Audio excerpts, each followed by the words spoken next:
We'll find her, okay?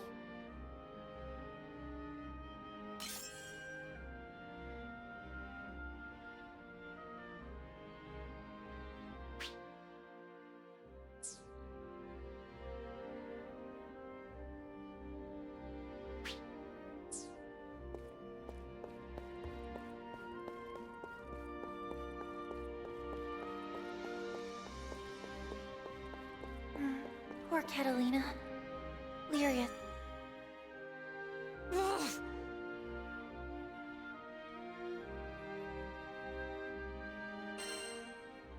We'll save her, no matter what.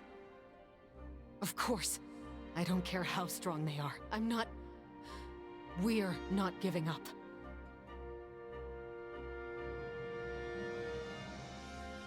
Look. Lyria's grown so much since she met you.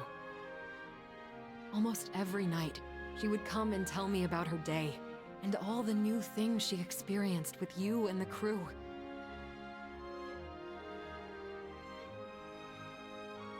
And each time, I was more and more glad we all found ourselves on this journey together. I won't let it end here. I promised Lyria that we'd see the world. That we'd see the end of the skies.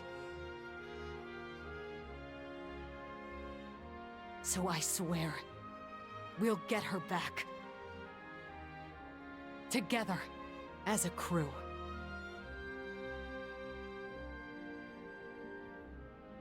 Lyria. I hope Eugen's not beating himself up too much. Hey, Captain. Can you ever forgive me? For what? Sorry, but I gotta apologize. See, I had a bad feeling the second I saw that red ship. When you've been through as much as I have, you develop a sixth sense for danger. But I still ignored the warning bells. Damn it all. So much for calling myself a guardian. Can't protect a damn thing. Well, I ain't giving up on Lyria. I'm bringing her home, and nothing's gonna stop me. Oh, they'll pay. I'll show them what an old vet can do.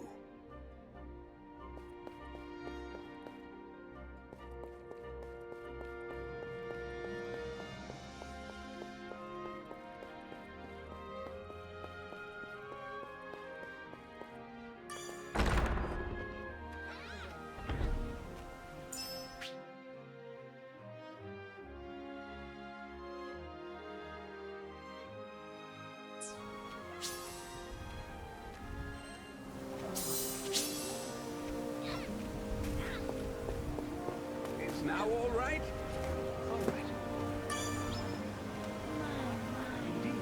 Haha! Let's kick some tail!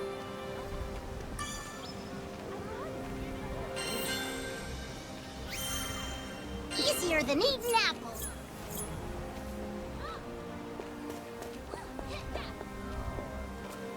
All wrong. Better. Keep your eyes up and in front. What'd I say? Good.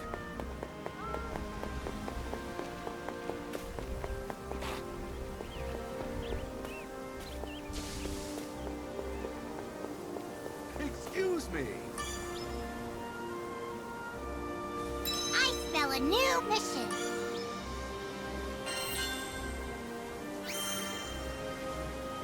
Daddies ain't got nothing on you.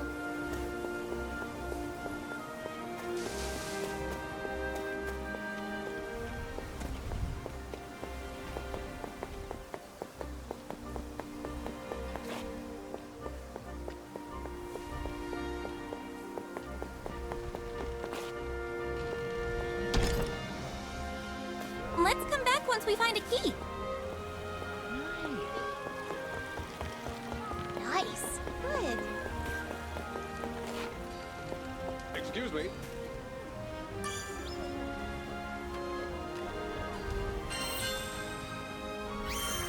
Daddies ain't got nothing on you.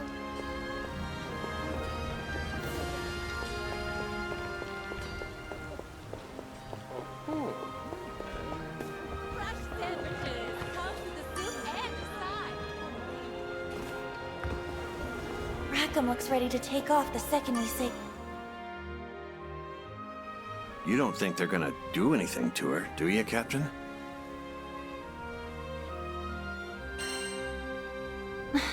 Hope not. I don't think they want to actually hurt her. Not from what I saw. Good thing we know where that red ship is going. Grand Cypher will hunt it down in no time. But once we catch them, those punks are gonna pay for what they did. They can run, but they can't fly from the Grand Cypher. Not while I'm helmsman. Wow. Despite it all, Io seems determined.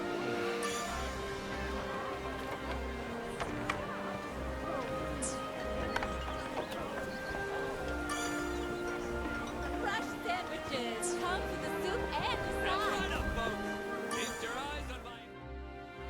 Hey, Captain. Say, you remember the promise I made with Lyria? We were gonna ask Rosetta to teach us how to put on makeup. I wonder if Lyria's crying right now. It must be scary being alone. I can't stand it!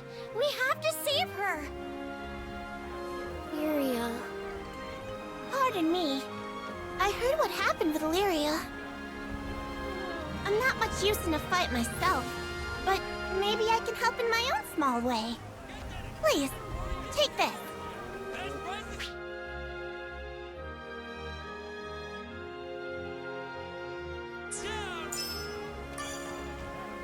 What can I do you for? Look who it is! Ooh, you better nab those limited items before they fly off the shelf. Which crew member would you like to call?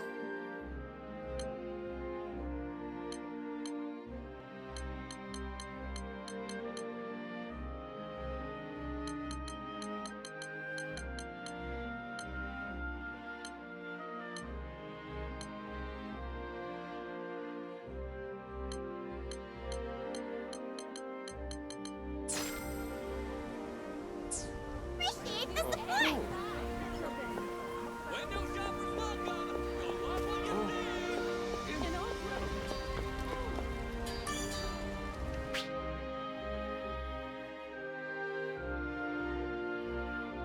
Let's talk. What should I strengthen?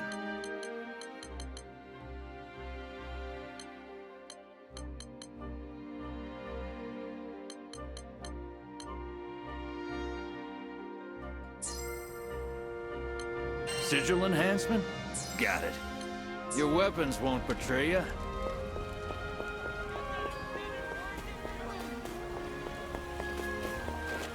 Good. Nice.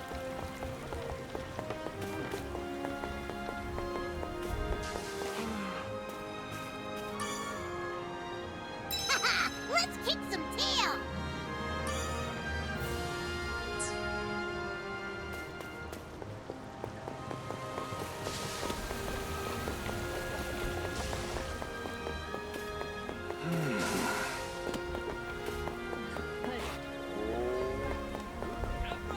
Rosetta's lost in thought. Tell me, Captain, how are you feeling today?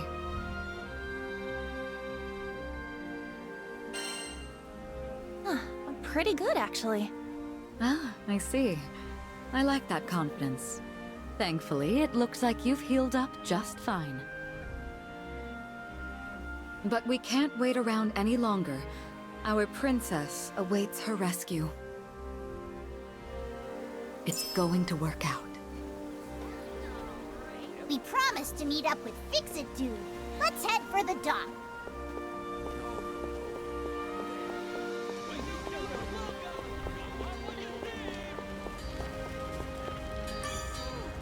Skyfarers, huh? Want your weapons tempered?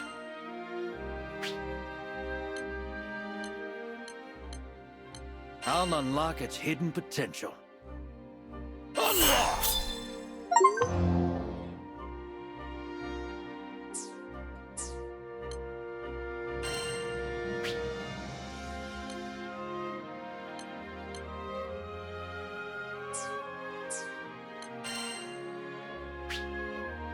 I'll handle it.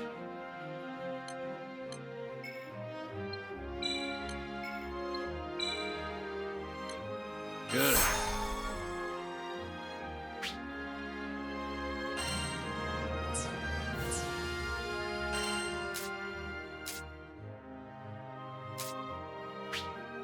I'll handle it.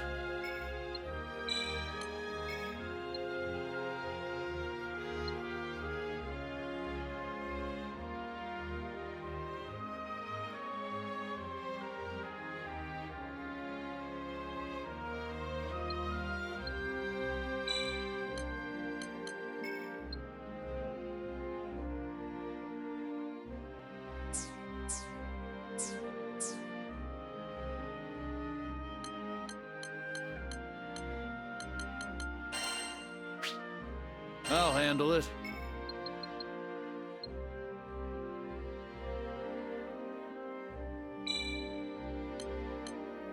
Success.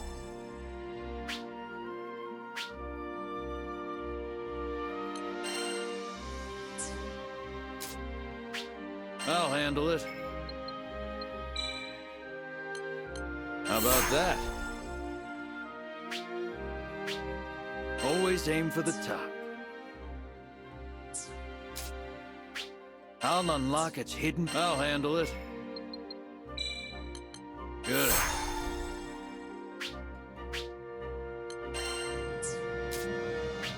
I'll handle it. Success.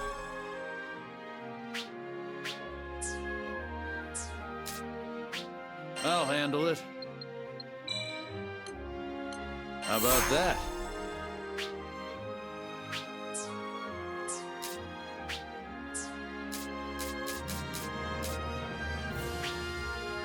Let's kick it up a notch. Always aim for the top.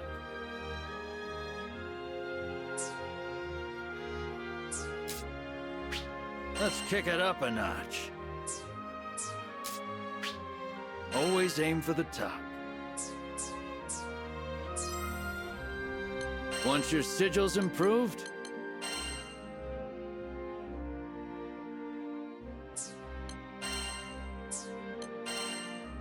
don't forget about upkeep. And also, Get that extended warranty for your airship! Welcome! Ooh, you better nab those limited items before they fly off the shelf.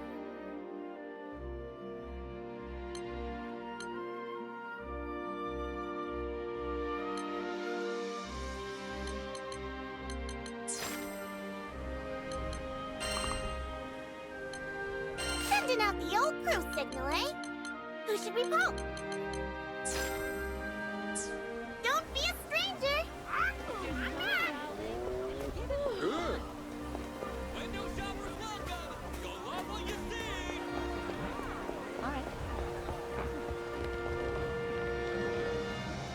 Oh, are you a Skyfarer, perchance? If you're looking for coin, I can help you find jobs from all over the Skydom. So, would you be interested in taking a quest or two? Or, maybe more?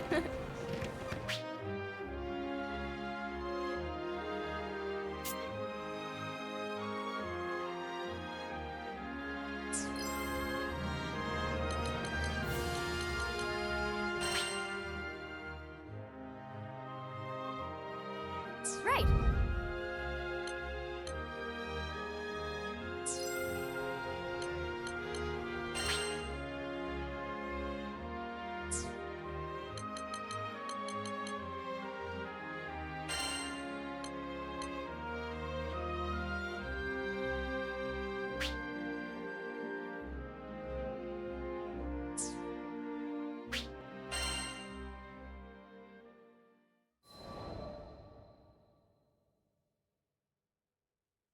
Our adventure began with a strange light falling over my home island of Zinkenstill.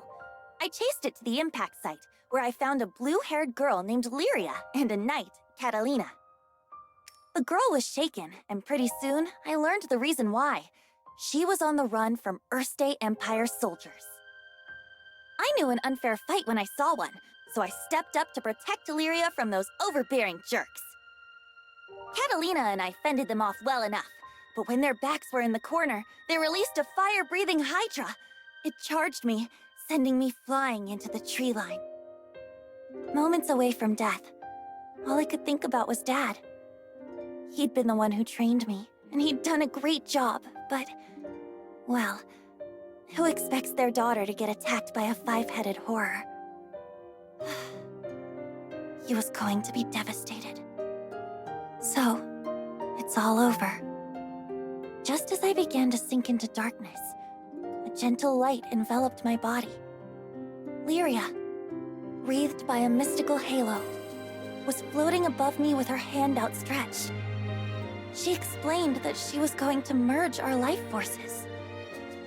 Fortunately, it worked. From that moment forward, Lyria and I would be inextricably linked. Looking into her blue eyes, I knew I had nothing to fear, not even death itself. Two people, one life, a greater whole. Lyria had taken a huge risk to save me. Now, if one of us got hit with a fatal blow, it was curtains for both. And that thought awakened in me a desperate hunger for survival, for life. The next moment, Lyria and I felt this reverberation of power. The torrent of emotion rushing from me had awakened something. Darkness and flames swirled around us, coalescing into a massive dragon, Bahamut. With him on our side, we made short work of the Imperial Hydra. Now that their trump card had been blasted into oblivion, the Imperial Army had no choice but to run. Sometimes I wonder what would have happened if I hadn't chased that light. No Lyria, no lifelink, no adventure. Yeesh, I probably wouldn't even have set foot off of Zinkenstill. Fate's a funny thing, isn't it? Since meeting Lyria, we've seen our fair share of joy and happiness, and pain and suffering. But the Grand Cypher crew doesn't buckle under pressure. We'll take on anything the journey throws at us. No regrets.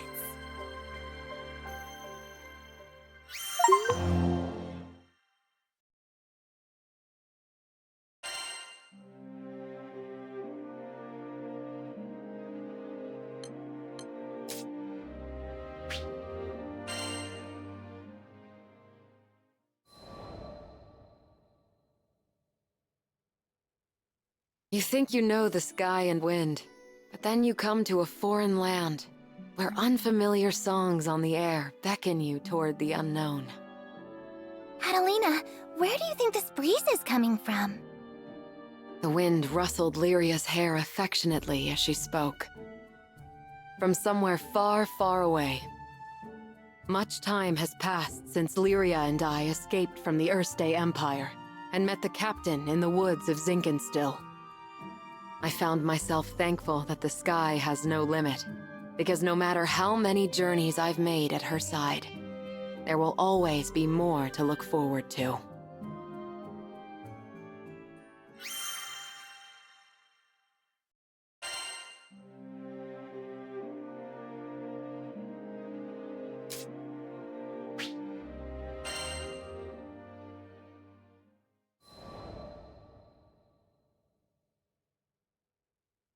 Piloting an airship ain't easy work, but whether it's plotting a windward course or conducting some routine maintenance, you can always count on experience and intuition. Ha! Just a little further! Finally, the Grand Cypher broke through the nebulous shadows and turbulent winds of the Grim Basin, and to greet us on the other end was our reward, the brilliant clear blue. It was a panoramic azure, dappled by silver-white clouds and gleaming from the light of a new day. Always an exhilarating sight to behold. Judging by the cries of celebration starting to spread across the deck, I took it my crewmates would agree. Damn, who'd have ever thought a young dreamer from Port Breeze would make it all the way out to these skies? The Grand Cypher and I, we'd gone through thick and thin together. It's a long story, but it all started on that fateful day I met the captain. I haven't looked back since. Right then, landing maintenance. Fuel stores, full. Engine, all clear. We were ready to disembark into the unknown. What awaited us in the Zeka Grande Skydom? As uneasy as I was, I couldn't help but feel a teensy bit giddy with excitement.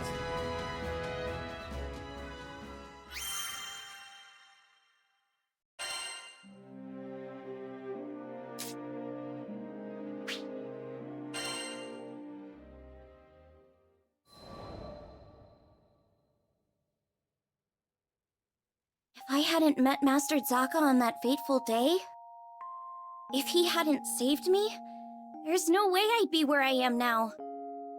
I'm from the Vault's Duchy, where the weather's sweltering all year long, thanks to a river of lava that flows through the island.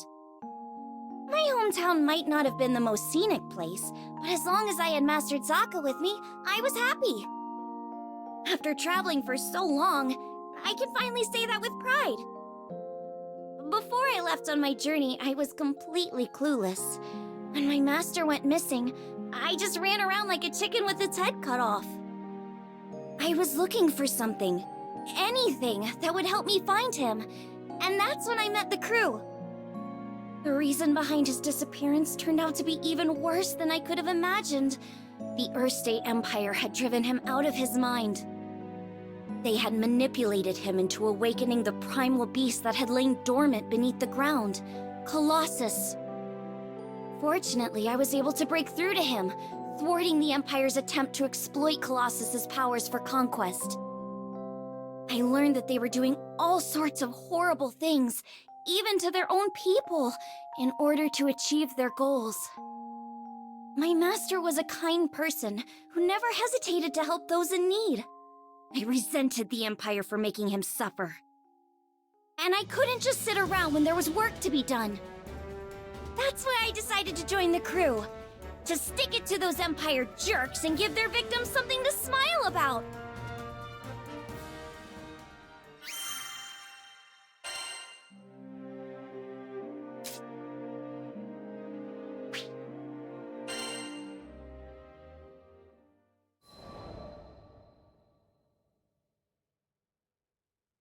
I once gave up being a Skyfarer. Also, I could take up arms to protect my home island, Auguste. Man, she was special. You see, there aren't too many places in Fana Grande with oceans, much less ones as gorgeous and pristine as Auguste's. And I'd be damned if I stood by as the Earthstate Empire sullied its waters with the byproducts of their weapons research. It goes without saying that I enlisted. Good thing, too, because it was in the midst of the ensuing war that I met the Grand Cipher crew. They helped us, the local mercenaries, I mean, take a stand against those Imperial punks. It wasn't a picnic, but we weren't gonna go down without a fight. In the end, the war wasn't decided by either side, but by the patron deity of the land, Leviathan, who damn near drowned Auguste in a fit of rage. Anybody's troubles would have seemed small compared to a battle like that, huh? Well, not long after, as if irony was waiting to bite me on the ass, my estranged daughter showed up out of the blue. I know what you're thinking. What kind of parent wouldn't rejoice at seeing their child again? But it's complicated, and it's all my fault. Man, the way Apollonia looked at me, like a wolf staring down her bunny-eared breakfast. I couldn't face her.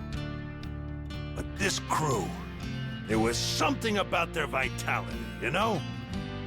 Here were these young'uns standing against impossible odds and coming out stronger for it. Maybe if this old man took good notes, he could eventually have an honest conversation with his own baby girl. So, I asked to join the crew and took up a life of skyfaring once again. The next time my daughter and I met, I wouldn't let fear and regret keep me from moving forward.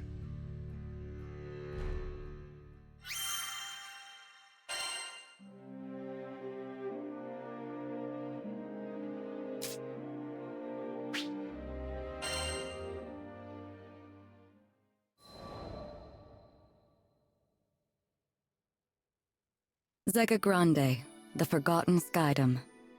As I gazed into its perennial blue, I reflected on my last time here, during my travels with him. My memories of this place were distant, yet unforgettable. Have you been here before, Rosetta? Hmm? Perhaps I have. Who can say? Eventually, I'll share my tales of the captain's father and our journey together. When the time is ripe, of course. But first, I would need to sort through my own emotions. It was here in these skies that we would eventually part. I know. In the eyes of eternity, our time together lasted no longer than a blink. Yet his impact on me felt nothing short of eternal.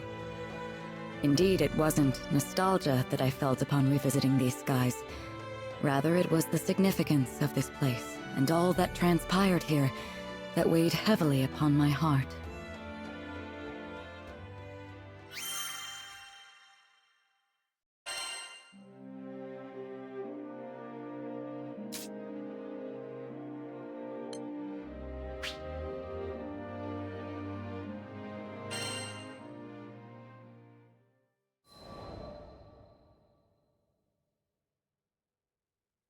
Now, where was I? Oh, right. We just humiliated the Empire, who probably had reserves waiting somewhere close by. We realized we needed to get off Sinkenstill. Fast. The Empire was not going to rest while Lyria was on the loose, and I figured that since we shared a life force now and all, it was in everyone's best interest if we stayed together. Plus, I'd always wanted to explore the far reaches of the skies, though doing it on the run, not what I had in mind. Oh, there was so much to think about, so much to decide. But all those plans could come after we had escaped Sinkenstill. I didn't want a whole army, this time with, I don't know, 30 Hydras marching on my home island. And, well, I had another, more personal reason for wanting to leave. Before I knew it, our journey was at an end. The end. As in, we'd reached the end of the skies. My daughter, I'm waiting for you on Estalucia. I thought about Dad's letter. I missed him. When I was young, he would take me to the edge of the island, and we'd sit there, admiring the clouds. I wanted so badly to explore those skies, just like Dad. I had to see him again. And now, I wouldn't have to make that journey alone. With Vern, Lyria, and Catalina at my side, we commandeered a small Imperial craft and set out for the greatest of destinations, Estalucia.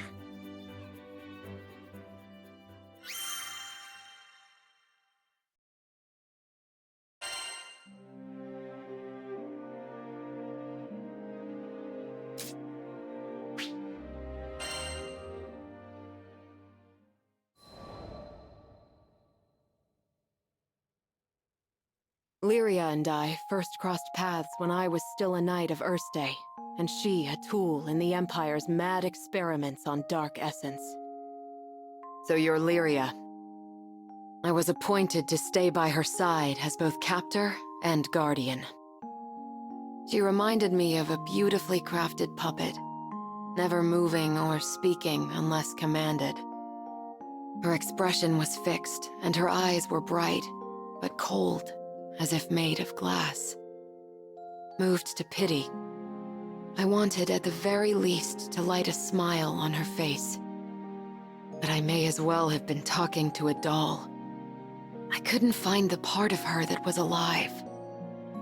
It wasn't until many days had escaped us that I realized Lyria was a real girl with a feeling soul. She simply didn't know how to act like one. So, I taught her to laugh when she felt joy, and cry when she felt sadness. Through books and reverie, I taught her to long for the outside world, and when colors on a page were no longer enough, I took her hand and led her to the roof of the military base. The illustrations Lyria had seen were lovely, But the sky, now stretching above her, was boundless and so luminous that it drew forth tears. And finally, her blue eyes shone, as if they were two patches of sky lit by a sun from within her. That sun melted my heart. There, with the open air as our witness, I made her a promise. Someday, we'll sail this endless world together. I swear it.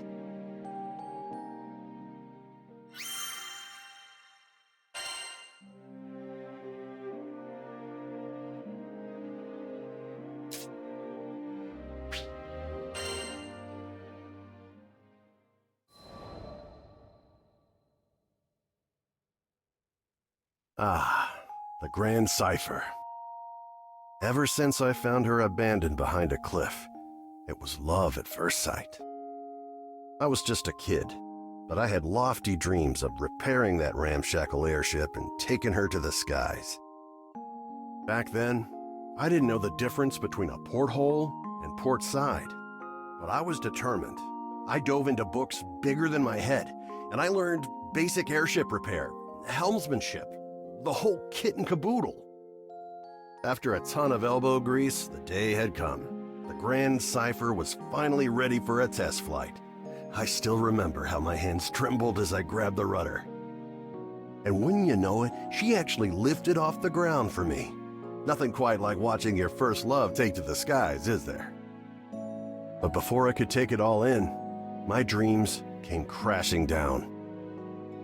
I mean, literally. The Grand Cipher sunk like a damn meteor. 100 different things could have caused it, but that didn't matter. Years of work went kaput in the blink of an eye. Betrayed by the very skies I longed for, I was crushed. Looking back now, it sounds stupid, I know, but it really felt like I had nothing to live for. I put all my hopes into that hunk of scrap. Laugh if you want, but some pits are too deep to crawl out of, especially when you look up for freedom and all you see is the expansive crystal blue of your tormentor. Don't worry, my pity party wouldn't last for too much longer. You see, my dreams had crashed like a meteor. But ironically enough, it was the meteoric rise of the Erste Empire that would bring the captain into my life. Salvation was on the horizon.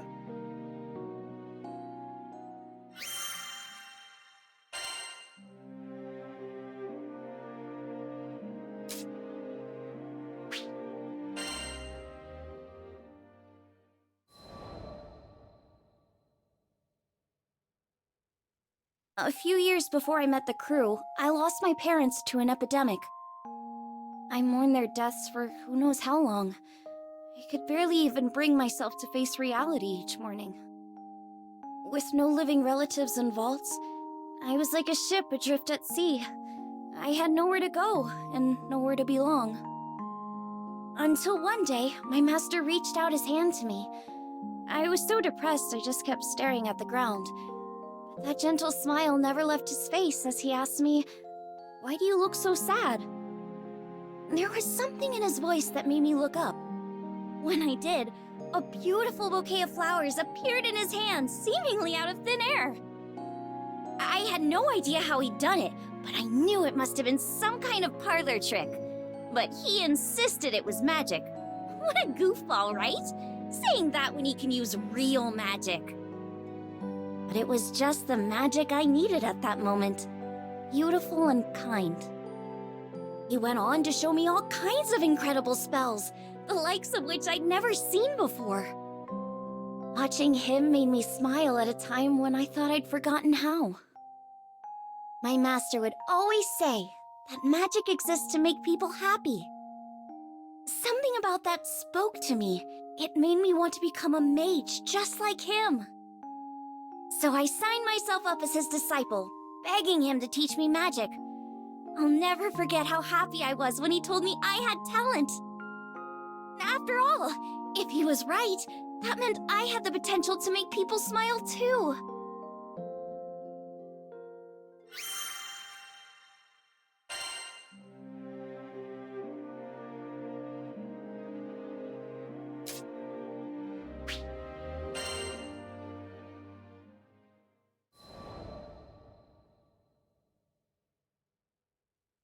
How'd me and my daughter end up estranged? Well, the first thing you need to know is that my wife was stricken by a terminal illness. I refused to listen to the doctors. Terminal my foot. Even if there was no cure in Auguste, surely there ought to have been something in other lands. And so, I left my family at home, crisscrossing the skies looking for a cure. Got into a lot of adventures along the way, and somehow ended up making a name for myself. But no matter how far and wide I traveled, the cure eluded me. And while I was away, my wife, she breathed her last. I wasn't there for her when she needed me most. I never even got the chance to say goodbye. Regret and self-loathing crashed over me in never-ending waves, threatening to pull me under. You can't even begin to imagine the pain. And there was nothing I could do about it. It was all my fault. My daughter spent countless days looking after her sick mother, fighting off fear and dread. It's not hard to imagine why she hates me. She must have asked herself time and again, why was her father gallivanting across the skies while his family suffered? By the time I finally came home, she was long gone. There were no other relatives to turn to. The only family she'd known was no more. All I could do was stand, dazed and helpless, in the cold, empty shell of the home we'd made.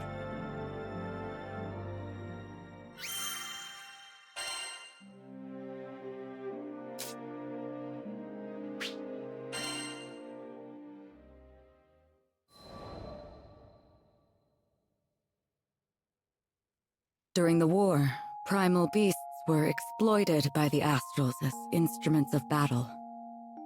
Withered and fated, one primal would eventually drift to Lumacier Archipelago, making a home for herself. Over time, she grew accustomed to the comforts of its forests and the serenity they offered. It was a far cry from the brutalities of war. Centuries would pass until a young man stumbled upon her domain, forever altering the course of her life. She engaged him in a vicious battle, but was ultimately humbled in defeat. Accepting her fate, she resigned herself to death. However, the man would sheath his blade and, to her surprise, asked if she would join him on a journey across the skies. A primal beast was supposedly no more than an astral weapon. Beings born to be controlled, manipulated, and ill-used since time immemorial. She had never entertained the idea of something more. In fact, she hardly had a name for herself. Well, she did have a moniker, but it was a meaningless one, whose sole purpose was to identify her as a weapon. Perhaps out of pity, perhaps out of kindness, the man bestowed upon her a new name. It was from that moment she would truly blossom. Rosetta. It was his gift to her, one she would treasure and love for eternity.